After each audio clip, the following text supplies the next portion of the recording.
Hello again, Eric Minshaw of Cincinnati Throwing Club. So happy this week to be at the beautiful Jackie Robinson Complex in Vero Beach. We're here with Miami University Hamilton. It's my former school, and my pitch coach that took over for me, Keegan Burney's here, and Connor Walls, one of our junior pitchers, starting pitcher. We want to do some pitch design work today. We're going to be using the PitchLogic baseball. We've got two of them with us. We're going to try them out with a little bit of slider work. Connor said he needed some work getting a slider to act a little bit laterally. Right now it's kind of looking a little more like a slurve, so we want to teach him through that. And also we're getting some questions about how the PitchLogic data kind of confers with the Rapsodo data. So we've got the Rapsodo unit out here today.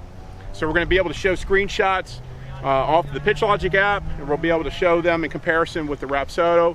And you'll see that the PitchLogic app is very accurate. A lot of times the spin rate and spin efficiency is more accurate because of the metrics in the ball, but we'll show those to you.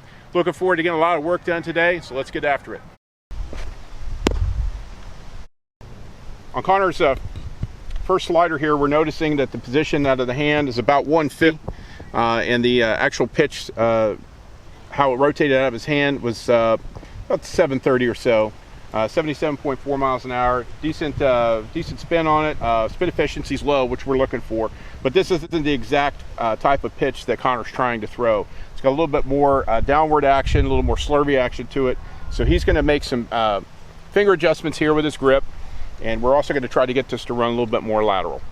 Okay, Connor's last pitch here, and we'll show this on the slow motion as we progress through the video here, but we're getting a little bit more of the horizontal run that he's looking for. The pitch coming in the hand is a little bit still in the same area, but he just made an adjustment with, tell him what you did. Instead of being down here more, I just moved my fingers up and hooked my thumb to the side more. Just moved my fingers up a little higher towards the horseshoe. Okay. So we're going to work with that and work with the feel and see what we get.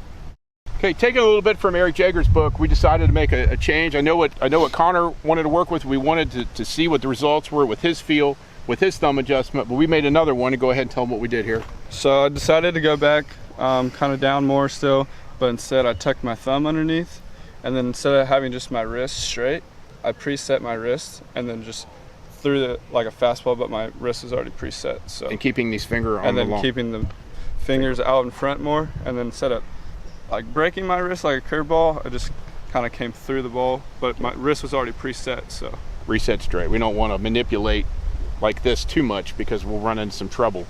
Okay, but he was able to fastball, fastball, fastball, slider, and manipulate the ball out of his fingers in the horizontal pattern that we wanted, and we saw a significant difference. This is approximately a 10-20 spin direction on the ball.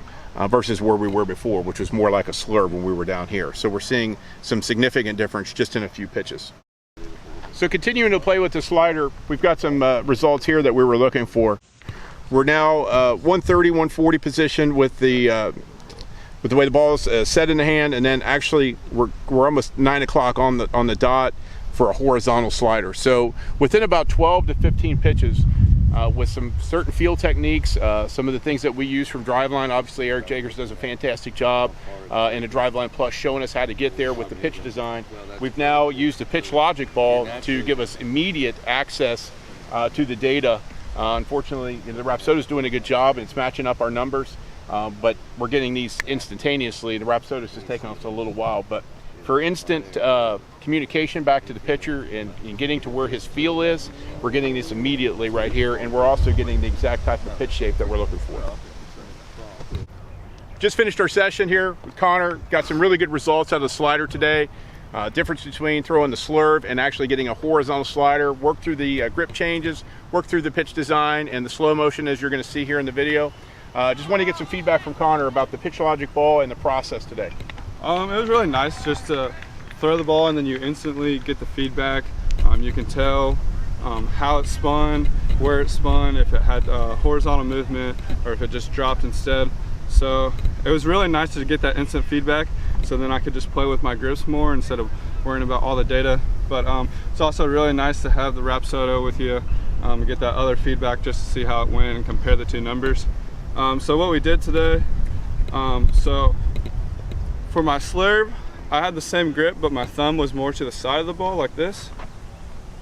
So we figured out that tuck my thumb a little bit more, and then I preset my wrist a little bit, so that when I threw it, it would just come out more like a fastball, but I could still get to the side of the ball more, and then it would have that horizontal break.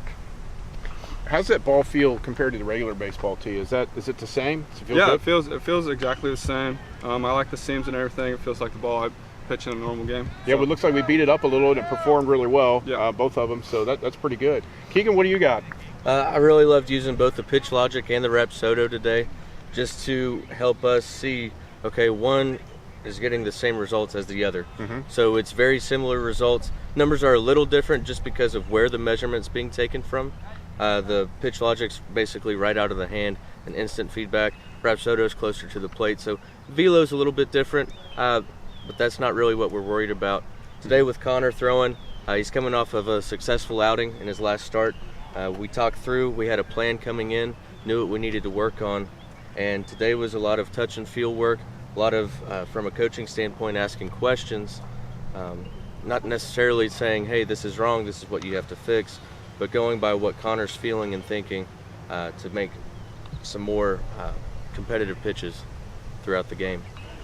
So as you heard today, obviously we're making really fast adjustments because we're getting immediate feedback. The measurements are all there. Really love the ability to get a good grip and feel from a true baseball, which is nice. So I highly recommend the Pitch Logic. We use them at Sensei Throwing Club all the time. Now we're using it with college pitching staffs, doing a great job. And if you pair them both together, that's awesome. But taking these on the road is a lot easier, as we've noticed. It's easier to pack 2 balls in your bag than having to pay the carry fee that we had to get the Rapsodo down here.